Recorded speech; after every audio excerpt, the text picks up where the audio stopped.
시간 청년부예배 오신 여러분을 진심으로 환영하고 축복합니다. 우리 함께 하나님께 기쁨으로 찬송하며 나아가길 원합니다.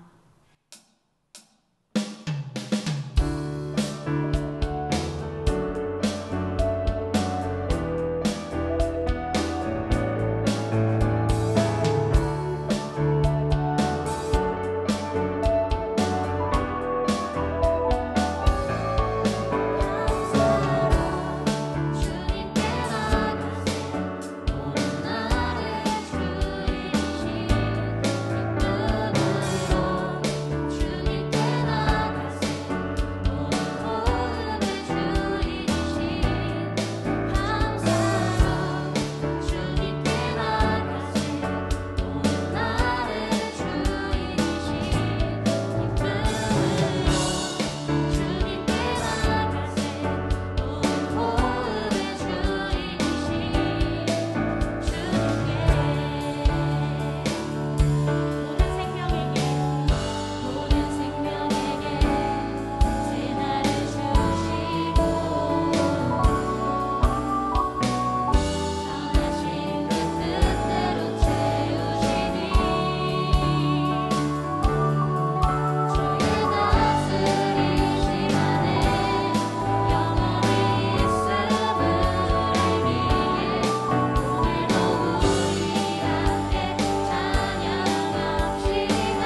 나의 힘 곁에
기도하시겠습니다.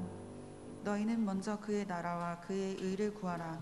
그리하면 이 모든 것을 너희에게 더하시리라. 마태복음 6장 33절 말씀. 아멘. 하나님 아버지 감사합니다. 오늘도 예배의 자리에 나와 예배드릴 수 있게 해주심을 감사드립니다. 한 주간 육체적으로 영적으로 보호해 주셔서 무사히 한 주를 보낼 수 있었습니다. 그리고 사순절 기간입니다. 이 기간 동안 예수님께서 가지셨던 십자가의 고난과 희생을 기억하고 묵상하게 하여 주시니 감사드립니다. 앞으로 남은 사순절 기간 동안 예수님을 더욱 깊이 묵상할 수 있게 도와주세요. 예배를 드립니다. 예배를 준비한 손길을 축복해 주시고 말씀 전하시는 목사님께 능력을 더해 주시고 듣는 우리들의 마음밭이 기경되어 뿌리는 말씀이 잘 자라나 열매를 맺을 수 있도록 도와주세요. 예수님 이름으로 기도드립니다. 아멘.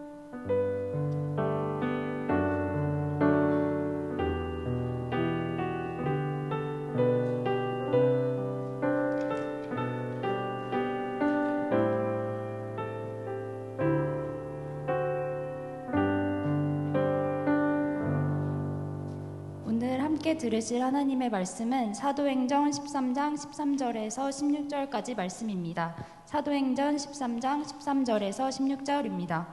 신약성경 209쪽입니다. 봉독하겠습니다. 바울 및 동행하는 사람들이 바보에서 배 타고 밤빌리아에 있는 버가에 이르니 요한은 그들에게서 떠나 예루살렘으로 돌아가고 그들은 버가에서 더 나아가 비시디아 안디옥에 이르러 안식일에 회당에 들어가 앉으니라. 율법과 선지자의 글을 읽은 후에 회장장들이 사람을 보내어 물어 이르되 형제들아 만일 백성을 권할 말이 있거든 말하라 하니 바울이 일어나 손짓하며 말하되 이스라엘 사람들과 및 하나님을 경외하는 사람들아 들으라. 아멘. 오늘은 하나님의 대사라는 제목으로 하나님의 말씀을 함께 나누도록 하겠습니다. 이제 곧 3월이 다가옵니다. 우리 2021년도 시작한 게 엊그제 같은데 벌써 3월 달을 맞이하고 있습니다. 또 새학기가 시작될 터이고 또 다음 주부터는 고등부에서 올라오는 우리 강서교회 청년부 새내기들이 올라오는 주이기도 합니다. 여러분 오늘 설교의 제목이 하나님의 대사라고 제가 정했는데 대한민국 외교관이라고 하는 직업이 있습니다. 특별히 외교관 중에서 대사의 사전적인 의미는 한 나라를 대표합니다. 그리고 다른 나라에 파견되어서 외교 교섭을 하고 또 자국민을 보호하고 감독의 의무를 수행하는 이 일이 외교관이 하는 일입니다. 이러한 대사관은요 청렴해야 합니다. 뇌물이든 금권이든 멀리해야 합니다. 또 대사는 조국을 사랑해야 하고 조국에 충성을 해야 합니다. 개인의 감정보다도 조국을 생각해야 하고 명령을 기억하고 명령을 완수해야 합니다. 또 이러한 대사는 임무를 수행할 때에 자기 자신을 지킬 만한 힘이 있어야 하고 능력이 있어야 합니다. 그렇다면 우리가 일평생 살아가면서 하나님께 쓰임받기 위해서는 어떻게 살아가야 할까요? 오늘 하나님의 대사 사도 바울은 그의 첫 번째 특징이 하나님 앞에 정결한 깨끗한 하나님의 사람입니다. 여러분 하나님의 사람은 하나님께 쓰임받아야 하는데 거룩하신 하나님과 함께 동행하기 위해서는 우리가 먼저 회개해야 하고 깨끗한 하나님의 사람이 되어야 합니다. 두 번째로는 하나님과 함께 동행할 때에 반항하거나 하나님께 그 뜻을 거절하거나 하나님의 은혜를 모르고 하나님 앞에서 나의 나된 것을 주장한다고 한다면 결코 하나님께 쓰임받는 하나님의 사람이 못 됩니다. 그래서 하나님의 대사, 하나님께 쓰임받는 사람의 두 번째 특징은 하나님께 순종하는 사람이어야 합니다. 세 번째로 내가 정결하고 깨끗하고 하나님 말씀에 순종해야 하는데 이런 눈에 보이는 것들이거든요. 가시적인 것과 비가시적인 것, 눈에 보이는 현상과 눈에 보이지 않는 것.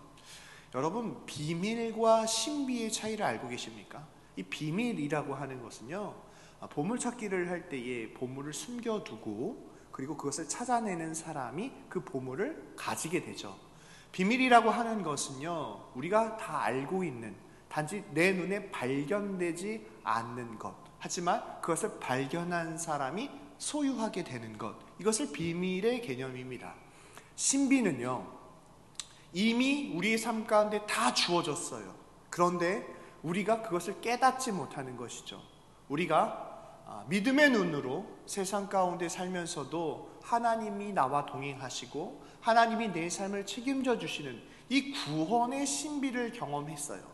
예수 그리스도를 통하여 구원받는다는 것, 알고 있는 지식이 아닌 정말로 예수님께서 완전한 인간이시면서 완전한 하나님으로서 십자가에서 물과 피를 다 흘리시고 3일 만에 부활하셨어요. 그리고 예수님을 믿는 자에게는 영원한 생명을 주셨는데, 예수님을 구주로 영접하는 그 순간, 내가 하나님 앞에 세례를 받는 그 순간, 하나님의 자녀가 되는 그 순간, 주님께서 우리와 동행하여 주시고 천국 가는 그날까지 우리의 삶 가운데 구원의 은혜를 베풀어 주세요. 믿으십니까? 이것이 신비예요. 구원의 신비. 우리에게 하나님께서 보편적인 모든 은혜를 베풀어 주셨어요. 그런데 내가 깨닫지 못하는 것이죠. 죄가 내 눈을 가리고 있고 내가 하나님 말씀에 불순종한다고 한다면 하나님의 보편적, 이 선행적 은총이라고 하는데, 하나님께서 우리에게 이미 선물을 주셨는데 이 선물을 받아들이지 않는다고 한다면 하나님이 악한 자를 만드시는 악한 신이 아니라 하나님이 우리에게 주신 그 선물을 받아들이지 않는 피조물의 잘못이죠. 이 신비라고 하는 것은요, 이미 구원의 신비라고 하는 것은 예수님께서 십자가에서 우리의 모든 죄와 사망의 권세를 깨시고 생명의 성령의 법으로 우리를 구원하여 주셨다라는 거예요. 그렇다면 이 신비라고 하는 것은 하나님께서 우리에게 더하여 주신 것이고 성령의 충만한 은혜를 받을 때만이 비로소 하나님께서 나에게 주신 사명을 끝까지 완수할 수 있는 것이고 하나님과 동행할 수 있는 삶을 살아갈 수 있는 거예요. 지금 사도 바울은 원래는 가말리아 문화의 문화생이었고 율법으로는 가장 탁월한 사람이었고 예수님을 믿는 사람들을 잡아다가 옥에 가두는 사람이었지만 이 구원의 신비를 깨닫고 성령의 충만한 은혜를 경험하고 비로소 그의 삶이 변화되어졌다고요. 이제는 예수님을 붙잡아다가 예수님을 믿는 사람을 잡아다가 감옥에 가두는 사람이 아니라 자신이 과거에 예수님을 깨닫지 못했던 것처럼 이 복음의 은혜를 알지 못하는 사람들에게 내가 만난 그리스도의 복음을 증거하는 거예요. 하나님 나라의 대사가 되어서 하나님의 통치를 받으며 하나님의 백성들, 주께 돌아와야 하는 그 백성들을 보호하고 그리스도의 복음을 증거하며 주께 돌아오도록 그는 사명을 감당하고 있습니다. 사랑하는 청년 여러분, 계속적으로 우리가 사도행전 말씀을 살펴보고 있는데 이 말씀 가운데에 하나님께서 우리에게 가르쳐 주시는 것은 하나님께서 우리에게 꿈을 주셨어요. 하나님이 우리에게 비전을 더하여 주셨어요. 하나님이 우리를 통하여 하나님의 나라가 세워질 수 있도록 우리에게 사명을 주셨다고요. 그렇다면 우리가 이 땅 가운데 살아갈 때에 하나님의 뜻을 이루어드리지 못하게 하는 요소들이 있잖아요. 때로는 하나님을 깊이 만나보지 못해서 하나님의 사랑을 알면서도 여전히 불안해하고 두려워하고 있는 나의 신앙일 수 있어요. 여러분, 네 가지 마음밭이 있어요. 복음이 뿌려집니다. 그런데 여러분, 길가에 떨어진 씨앗은요, 햇볕에 그 씨앗이 말라버리죠. 아니면 새가 날아와서 그 씨앗을 쪼아먹어요. 두 번째로 가시떨기입니다. 여러분, 말씀의 씨앗이 심겨지지만 이 가시들이 많이 있다 보니까 결국 성장하지 못하고 메말라 버려요. 돌짝밭에 뿌려집니다. 여러분, 돌짝밭 아시죠? 뿌리를 내리고 땅속 깊숙이 내려가는 만큼이나 작물은 성장하게 되어 있는데 이 돌짝밭에는 어떤 것은 들어가지만 또 이 돌짝들로 인하여서 성장이 방해되고 뿌리를 깊이 내리지 못하니까 열매를 못 내는 거죠. 그런데 좋은 땅에 있다는 것은 말씀이 심겨지는데 뿌리를 내리고 성장하고 자라나서 30배, 60배, 100배의 열매를 맺어요. 그러면 우리가 좋은 땅이 되어야 하는데, 좋은 땅이 되기 위해서 인간이 스스로 내가 좋은 땅이 돼야지, 좋은 땅이 돼야지, 좋은 땅이 돼야지 한다고 한들 내 상처가 사라집니까? 상처야, 나 이제부터 이 상처로부터 자유로워질 거야. 상황과 환경이 바뀌어집니까? 아니에요. 사람의 힘으로는 그 상처를 해결할 수 없어요. 사람의 힘으로는요, 마음이 굳어져 버린 사람의 마음을 열 수 없다고요. 사람의 힘으로는요, 돌짝같이 굳어져 버린 내 인생 가운데 큰 문제를 스스로 힘으로 해결할 수 없어요. 그렇다면 창조주 하나님을 만날 때에, 농부 되신 주님께서 우리의 마음밭을 기경하실 때에 비로소 그것이 은혜예요. 주님께서 나와 함께 하시고 내 마음속에 있는 상처와 아픔과 굳어져 버린 모든 마음을 기경하실 때만이 비로소 우리는 좋은 땅이 될 수 있다고요. 사랑하는 청년 여러분, 이 사도행전을 통하여서 사도 바울이 아직 예수님을 믿지 못한 그 수많은 사람들에게 복음을 증거하는 것은 그 땅 가운데도 여전히 상처 앞에 머물러 있는 사람, 자신의 힘으로 해결할 수 없는 질고의 문제일 수 있고요, 물질의 문제일 수 있고요, 가정의 문제일 수 있어요. 그 문제를 스스로 해결할 수 없는 상황 가운데에 하나님께서 그 밭을 기경하실 때에 비로소 그 가정 가운데에 은혜가 임하는 것처럼, 이 모든 것이 하나님의 은혜임을, 창조주 하나님을 믿어야 한다라고 지금 하나님 나라의 대사가 된 사도 바울이 그리스도의 복음을 증거하고 있는 것입니다. 여러분, 사도행전 1장부터 7장까지는요 권능을 받은 교회에 대해서 나옵니다.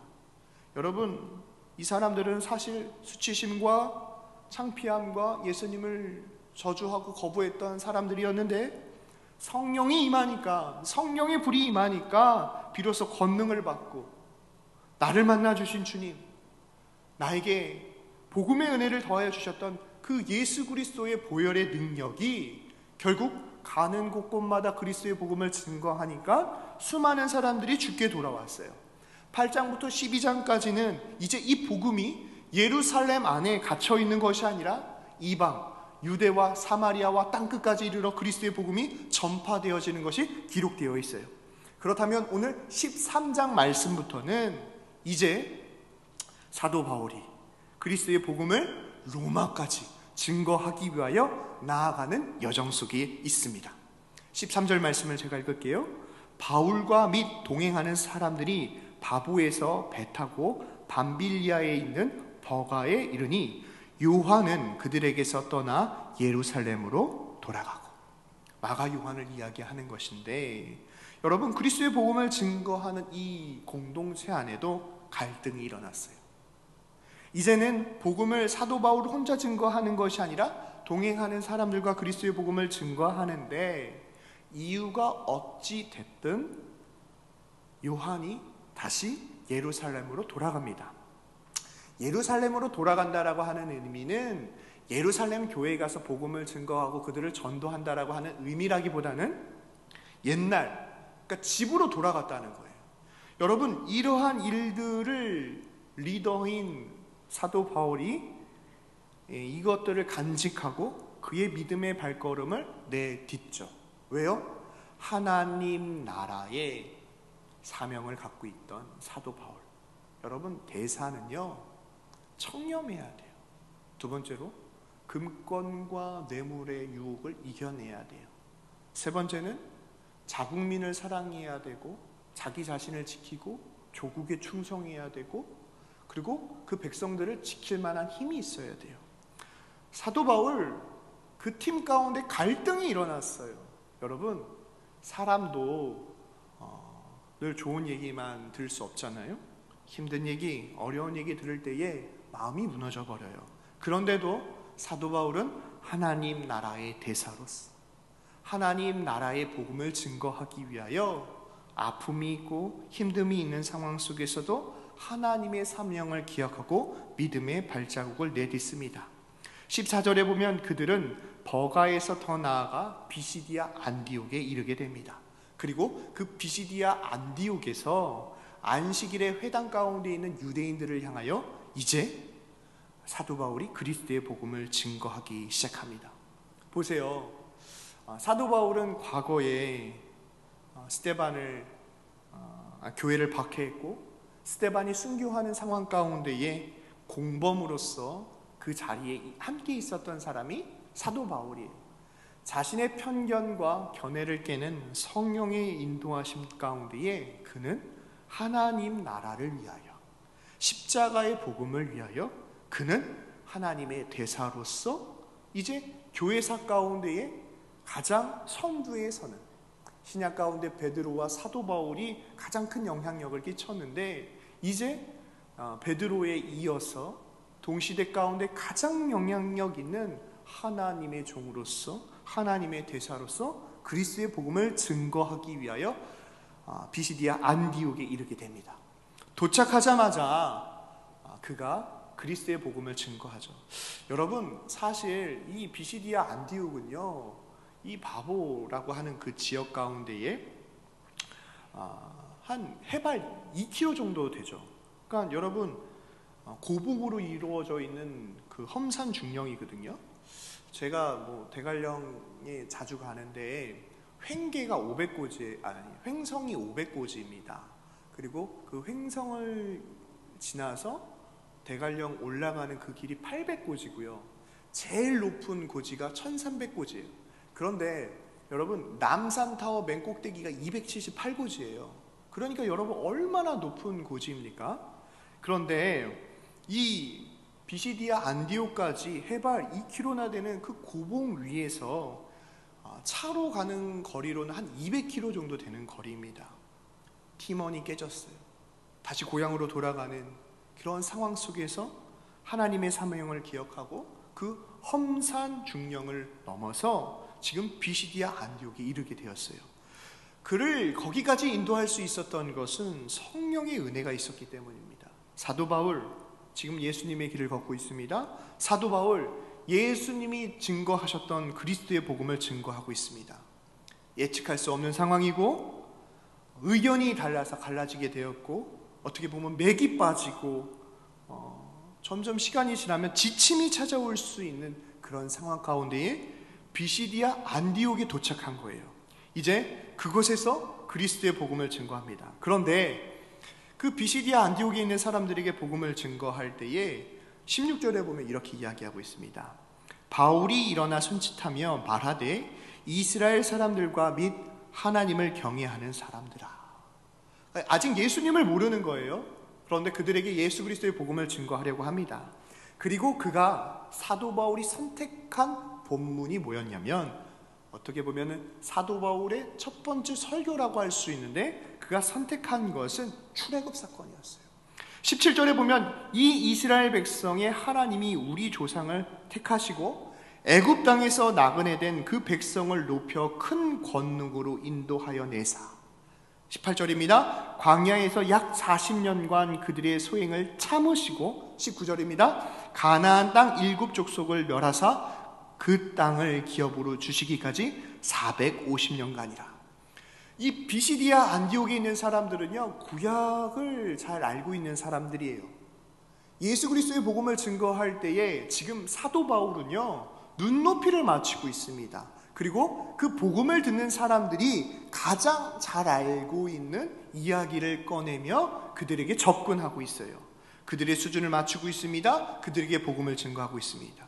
사실 사도 바울은요, 율법에 가장 탁월한 사람이었어요. 그가 그들의 수준을 맞출 필요도 없었어요. 그들의 눈높이를 맞춰야 할 그런 대상도 아니었어요. 그럼에도 사도 바울은 하나님 아버지의 마음을 품고 비시디아 안디옥에 있는 사람을 사랑하기로 결정한 거예요. 여러분, 우리가 직장이든 학업이든 사람들과 관계를 맺고 있는데 나랑 잘 맞는 사람도 있어요. 또 나랑 잘 맞지 않는 사람이 있어요. 그런데 나랑 잘 맞는 사람들만 있는다고 지금 당장은 안 힘들 수 있어요. 하지만 내가 발전할 수는 없어요. 늘 항상 반대하는 사람들과 또 그 사람들의 의견을 듣고 또 조율하고 그러면서 함께 상생하는 것이 우리가 직장 생활이고 학업이고 또 친구들과의 관계잖아요. 그런데 중요한 것은 바로 뭐냐면 내가 하나님 아버지의 마음을 품고 하나님이 나를 이 직장에 왜 보내셨을까? 하나님이 이 학교에 나를 왜 보내셨을까? 여러분, 정말 중요한 것은 우리가 학교를 사랑하고 회사를 사랑하고 가정을 사랑하고 교회를 사랑하는 마음이 있다고 한다면 그 힘듦과 어려움은 해결하면 되는 문제예요. 그런데 문제는 뭐냐면 그 문제를 해결하기보다도 그 사람이 싫은 거예요. 여러분, 비시디아 안디옥에 있는 사람들이요, 사도 바울을 사람 취급으로 안 했어요. 옛날에는 율법주의자였고 그리고 예수님을 박해했던 그 사도 바울을 기억할지는 모르지만 예수님의 복음을 증거할 때 오히려 박해하고 힘들게 하고 사도 바울이 고난의 연속으로 살아갈 수밖에 없는 상황 속에서 사도 바울은 그들을 사랑하기로 결정해요. 그런데 이 사랑하기로 결정하는 것이 사도 바울 마음 가운데에서 나타나는 것이 아니에요. 하나님이 사도 바울을 만나주셨고 그 하나님의 은혜가 너무 컸기에 사도 바울은 그 비시디아 안디옥에 있는 사람들을 사랑하기로 결정한 거예요. 사랑하기로 결정하는 마음을 가지고 그들의 수준과 그들의 눈높이를 맞추어서 그들이 잘 알고 있는 출애굽 사건을 점점 짚어가면서 예수 그리스도의 복음을 증거하는 모습이 바로 오늘 본문의 말씀입니다. 여러분, 이 본문 말씀 가운데 가장 중요한 것은 출애굽했던 이스라엘 민족이 또다시 모세를 박해하고 모세를 죽이려고 했고 가나안에서 하나님 말씀에 불순종해서 결국 40년 동안이나 광야 생활을 합니다. 즉 사도 바울이 이야기하고 있는 것은 비시디아 안디옥에 있는 성도들에게 그 옛날에도 하나님의 뜻을 불순종했던 것처럼 지금도 예수님을 받아들이지 않고 있는 그들을 향하여 하나님의 나라, 하나님의 복음, 십자가의 사랑을 증거하고 있는 것입니다. 두 번째로 그 비시디아 안디옥에 있는 사람들에게 다윗 왕에 대해서 이야기합니다. 사도행전 13장 22절 말씀이에요. 패하시고 다윗을 왕으로 세우시고 중언하여 이르시되 내가 이새의 아들을 만나니 내 마음에 맞는 사람이라. 내 뜻을 다 이루리라. 여러분, 지금도 이스라엘 사람들은요, 그 국가의 국기에 다윗의 별을 새겨 놓을 정도로 다윗 왕을 아주 좋아합니다. 그러니까 비시디아 안디옥에 있는 사람들 가운데에 그들과 친해지고 싶고 가까워지기 위해서 지금 사도 바울이 다윗 이야기를 또 꺼내고 있는 거예요. 그러면서 22절에 보면 하나님께서 이새의 아들 다윗을 만나니 라고 할 때에 이 만난다 라고 하는 의미가 관찰하고 발견하다 라고 하는 의미예요. 수많은 사람들 중에서 하나님이 다윗을 찾았고 발견했다라고 하는 의미예요. 그리고 나서 성경에 보면 다윗을 향하여 하나님께서 내 마음에 맞는 사람이라, 하나님이 다윗을 내 마음에 맞는 사람이래요. 그러면서 뭐라고 이야기합니까? 내 뜻을 다 이루리라. 하나님 마음에 맞는 사람은 하나님의 뜻을 이루는 사람인데 비시디아 안디옥에 있는 사람들은요, 지금 하나님의 뜻을 받아들이지 않습니다. 하나님이 보내신 예수 그리스도를 거부하고 있어요. 다윗을 이야기하면서 그 다윗의 가문 가운데에 결국 예수 그리스도께서 탄생하신 것을 이야기합니다. 23절이에요. 하나님이 약속하신 대로 이 사람의 후손에서 이스라엘을 위하여 구세주가 났으니 곧 예수라. 갑자기 사도 바울이 회당에 있는 사람들을 모아다가 출애굽 사건 이야기를 합니다. 오, 사도 바울 우리가 잘 알고 있는 이야기를 하고 있네. 다윗 왕을 이야기합니다. 맞아, 다윗 왕 우리가 가장 좋아하는 왕이었지. 그런데 그 다윗의 가문 가운데 예수가 나타나는 것을 그들은 거부하고 받아들이지 않는 것이죠. 사랑하는 청년 여러분, 지금 사도 바울이 비시디아 안디옥에 있는 사람들에게 증거하고 있는 것은 내가 탁월하다, 내가 제일 잘났다 이런 것이 아니에요. 너네가 알고 있는 것 그거보다도 내가 알고 있는 것이 더 좋은 거야 라고 자랑하는 것이 아닙니다. 지금 사도 바울은 예수님의 부활을 증거하는 것이고 그분은 살아계셔서 지금도 우리와 함께 하신다. 비밀, 너희들은 율법을 통하여 구원받는다고 하지만 구원의 신비, 보편적인 하나님의 은혜인데 이 땅 가운데에 예수 그리스도를 통하여 구원받는다라고 하는 이 구원의 감격을 깨닫지 못하는 비시디아 안디옥 사람들을 향하여서 복음의 신비를 지금 사도 바울은 증거하고 있는 것입니다. 사랑하는 청년 여러분, 하나님의 사람은요, 하나님이 주신 사명이 있어요. 그래서 안 지쳐요. 때로는 힘듦이 있고 어려움이 있지만 하나님이 우리에게 주신 은혜가 있기 때문에 그 모든 것을 능히 감당할 수 있어요. 그렇다면 우리의 삶을 한번 되돌아봅시다. 여러분, 나랑 다른 사람들과 이야기할 때 혹시 그 사람의 눈높이를 맞추어서 이야기하려고 하는 모습들이 여러분 가운데 있으십니까? 그렇다면 여러분은 예수님을 점점 닮아가는 모습이에요. 예수님께서 우리에게 하나님 나라를 증거하실 때의 비유를 통하여서 또 그들이 알고 있는 단어를 사용해서 하나님 나라의 복음을 증거하셨어요. 우리의 마음 가운데요, 하나님이 주신 사명이 있어요.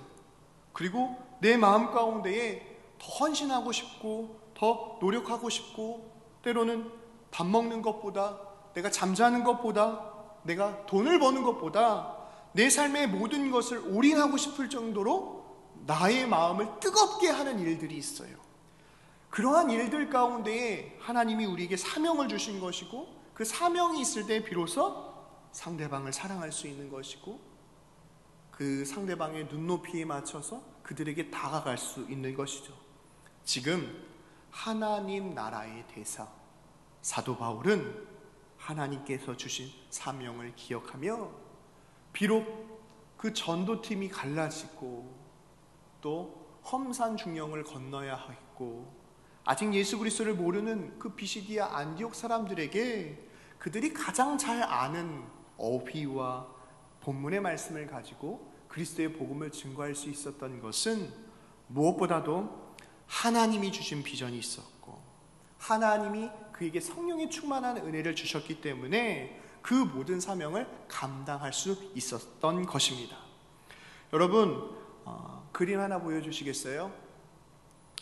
김하중 대사님, 하나님의 대사라고 하는 책을 쓰신 장로님이십니다. 원래 이 장로님은요, 중국 대사로 파견되었어요. 여러분, 대사의 역할이 뭐라고요? 자국민을 보호해야 하고요, 나라의 뜻을 그 나라에 전달해야 됩니다. 이것이 외교 교섭권이라고 하는데 이 대한민국의 대표로서 이제 중국과 함께 교섭하는 그 권한이 이 장로님에게 있으셨어요.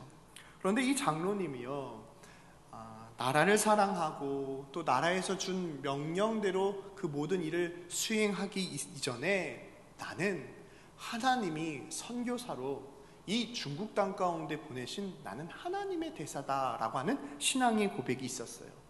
불합리한 일들이 있었습니다. 때로는 자기의 목소리를 내세울 수 있는 상황이었습니다. 그럼에도 예수 믿는 사람으로서 그들에게 그리스도의 복음을 증거하지는 않았지만 무엇보다도 그의 삶을 통하여 예수의 향기가 나고 그리고 그가 가는 곳곳마다 믿음의 역사가 나타나는 일들이 김하중 대사님을 통하여서 중국 땅 가운데 일어났습니다. 하나님께 쓰임받기 위해서는 어떻게 해야 됩니까? 우리는 먼저 하나님의 사람으로서 하나님이 주신 사명이 있어야 되고 하나님 앞에 정결한 사람이 되어야 돼요. 두 번째로 반항하거나 거절하거나 하나님의 은혜를 망각해서는 안 됩니다. 하나님 앞에 절대적으로 순종해야 돼요. 세 번째로 이 모든 복잡한 일들 가운데 내 마음을 지키고 끝까지 임무를 완수하기 위해서는 성령의 충만함을 받아야 돼요. 여러분, 이 성령의 충만함이라고 하는 것이 정말 중요한데 신앙생활을 할 때 눈에 보이는 일들, 뭐 전도하는 거, 신앙생활하는 거, 이 모든 것이 눈에 보이는 거예요. 그래서 신앙생활 열심히 한다, 예배 잘 나온다, 활동 잘한다 라고 하면 우리 모두 다 신앙이 좋다라고 여겨져요. 그런데 신기한 거는 몇 년이 지나면 그 일을 안 해요. 그의 마음 가운데 성령이 소멸되었는지, 지침이 찾아왔는지, 어려움이 찾아왔는지 그 사명을 감당하지 않아요. 그래서 제가 그러한 성도들을 찾아가서 이야기합니다. 많이 힘드시죠? 요즘에 성경 얼마나 읽어요? 안 읽는데요. 표정이 어떤 표정이냐면 성경 읽을 시간이 어디 있어요? 물어봐요. 일주일에 한 번 예배 드리는 것 말고 뭐 유튜브나 뭐 기독교 방송을 통해서 다른 설교를 들은 적이 있습니까? 없대요. 그러면 암송하고 있는 성경 구절이 몇 구절이나 됩니까? 물어보면 없대요. 근데 들어는 봤대요. 성경 공부 해보신 적 있으세요? 아니면 큐티를 하세요? 없대요. 답은 나왔어요. 여러분, 영적인 공급이 내 안에 없으면 이 모든 일을 행할 때에 지침이 찾아옵니다. 1년은 하겠죠. 하지만 2년이 되면 안 할 수도 있어요. 그렇다면 목사님, 이 성령의 충만함을 어떻게 받아야 됩니까? 첫 번째로 구원의 확신이 있어야 돼요. 이 구원의 확신이라고 하는 것은 주님께서 내 모든 죄를 짊어지시고 십자가에서 죽으시고 부활하셨다. 중요한 거.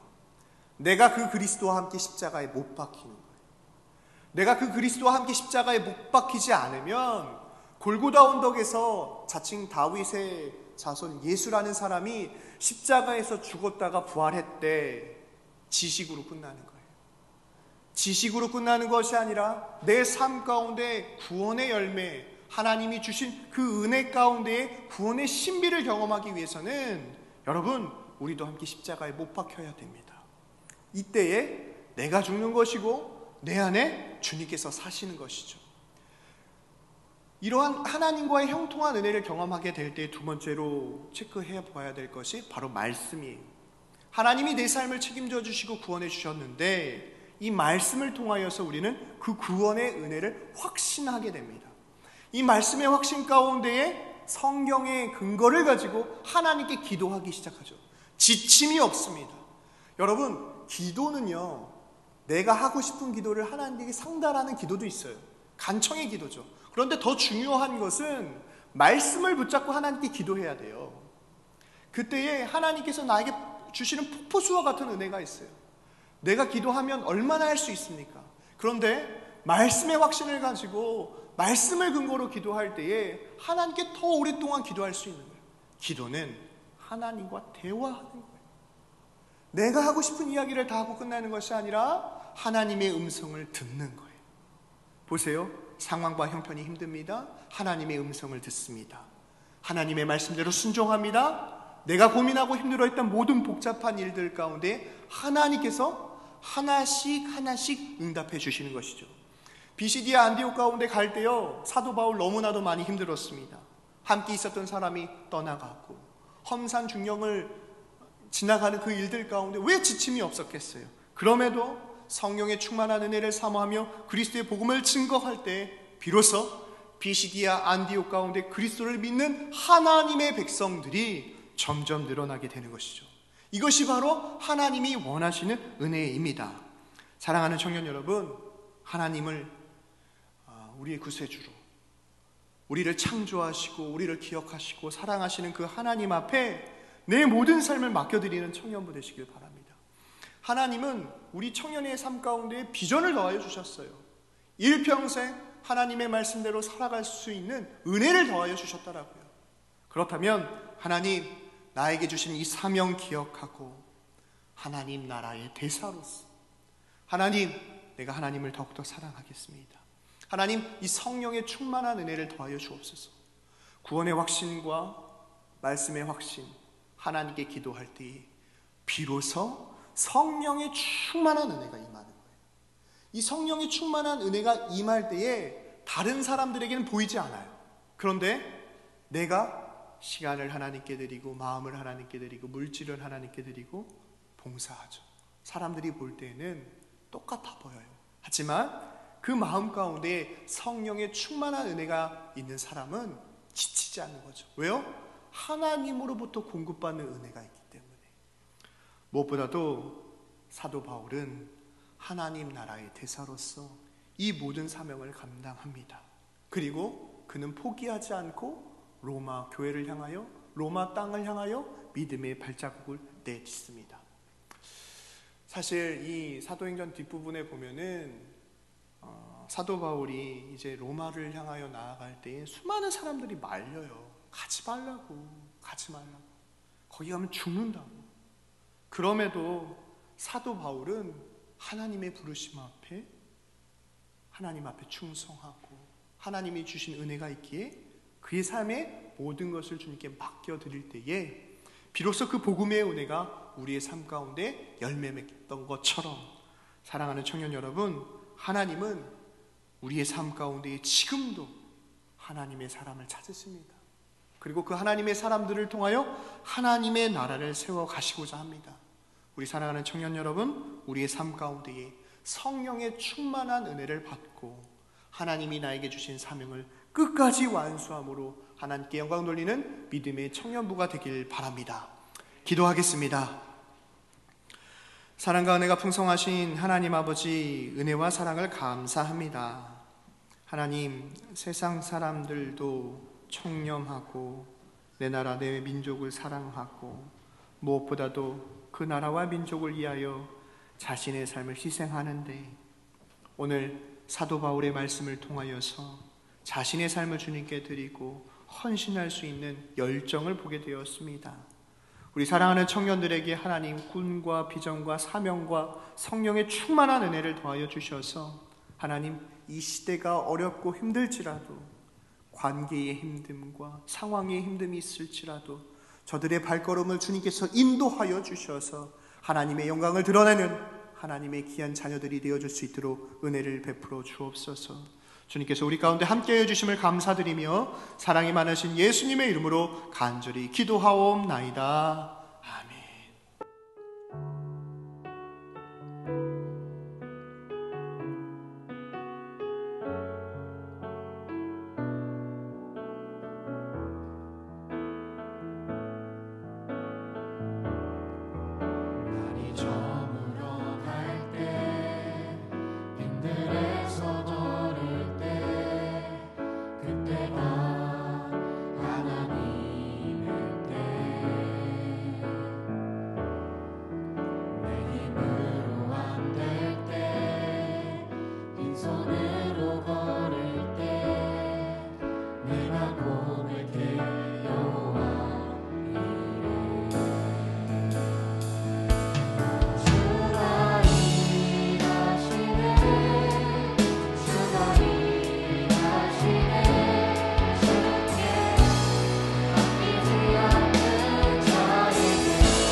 사랑과 은혜가 풍성하신 하나님 아버지, 은혜와 사랑을 감사합니다. 사랑하는 청년들이 시간과 정성과 마음과 예물을 주님께 올려드립니다.